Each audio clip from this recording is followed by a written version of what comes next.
जय मित्रांनो, तर आता बऱ्यापैकी मुंबई जीआरपी बद्दल बऱ्यापैकी कमेंट येत होत्या की मुंबई जीआरपीचा मैदानी चाचणीचा कट ऑफ कशा प्रकारे लागू शकतो. तर या विषयावर आपण सविस्तरपणे बोलणार आहे. त्यामुळे व्हिडिओला स्किप करू नका व ज्यांनी मुंबई जीआरपीला अर्ज केलेला असेल त्यांनी नक्कीच आपल्या चॅनलला सबस्क्राईब करा. व आता मुंबई जीआरपीचा मैदानी चाचणीचा कट ऑफ कशा प्रकारे लागू शकतो, तर मुंबई जीआरपीला यावेळेस 743 इतक्या जागा आहेत व मागच्या वेळेस किती जागा होत्या? फक्त 51 जागा होत्या. तर यावेळेस कितीतरी पट 743 कितीतरी पट जागा यावेळेस शिल्लक आहे. व यावेळेसचा ग्राउंडचा जर विषय झाला तर ग्राउंड हे अपेक्षेनुसारच मुलांना ग्राउंडमध्ये मार्क्स पडालेले आहेत. ग्राउंडला मुलांना मार्क्स बऱ्यापैकी चांगले आलेले आहेत. पण असं नाही की ज्यांना मार्क्स आता ग्राउंडमध्ये कमी आलेले आहेत त्यांनी ते सध्या क्वालिफाय होणार नाही, अशातला विषय होणार नाही. कारण की यावेळेस मुंबई जीआरपीला एकूण अर्ज किती आलेले आहेत, तर 27,000 अर्ज यावेळेस मुंबई जीआरपीला आलेले होते. तर जागांच्या मानाने म्हणजे इतर जिल्ह्यांच्या कंपॅरिझन मध्ये जर आपण विचार केला तर मुंबई जीआरपीला अर्ज संख्या ही कमी आलेली होती. अर्ज कमी आलेले होते 743 जागांच्या मानाने.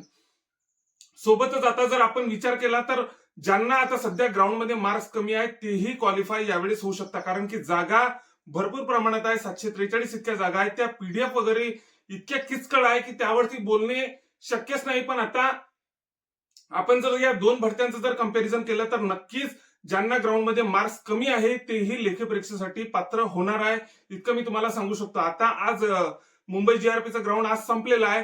तर सोबतच आता 2 ते 3 दिवसामध्ये आपला पूर्णचा पूर्ण कट ऑफ लागू शकतो. त्याच्यासोबतच मी तुम्हाला इतकं सांगू शकतो की 30 ते 36 मार्कांच्या दरम्यान ज्यांनाही मार्क असतील तरीही ते क्वालिफाय होऊ शकतात. म्हणजे आता एससी, एसटी, ईडब्ल्यूएस त्याच्यानंतर एसबीसी ह्या ज्या कॅटेगरी आहेत 30 ते 36 मार्का दरम्यान जरी तुम्हाला मार्क्स असतील तरीही तुम्ही क्वालिफाय होऊ शकता या 4 कॅटेगऱ्या. व इतर कॅटेगऱ्या एक दोन कॅटेगऱ्या जर सोडल्या तर इतर कॅटेगऱ्या पण यामध्ये याच म्हणजे 36-38च्या दरम्यानच मेरिट लागू शकते मुलांना. जरी यावेळेस मुंबई जीआरपीला मार्क्स चांगले आलेले आहेत तरीही तुम्ही क्वालिफाय होण्याचे बऱ्यापैकी चान्सेस आहे. कारण की अर्जही तितके आलेले नाहीत आणि जागा पण भरपूर प्रमाणात 743 इतक्या जागा आहेत. त्यामुळे घाबरून न जाता पूर्णचा पूर्ण फोकस आपल्या अभ्यासावरती ठेवा.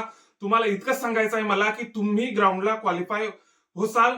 त्याच्यानंतर 30 ते 36च्या दरम्यान जरी तुम्हाला मार्क्स असतील तरी तुम्ही ग्राउंडला क्वालिफाय आपल्या लेखी परीक्षेला क्वालिफाय होसाल. सोबतच आता मुंबई जीआरपीचे ज्या काही अशा प्रॉपर अपडेट येत राहतील तर त्या मी आपल्यापर्यंत नक्कीच पोहोचवण्याचा प्रयत्न करणार आहे.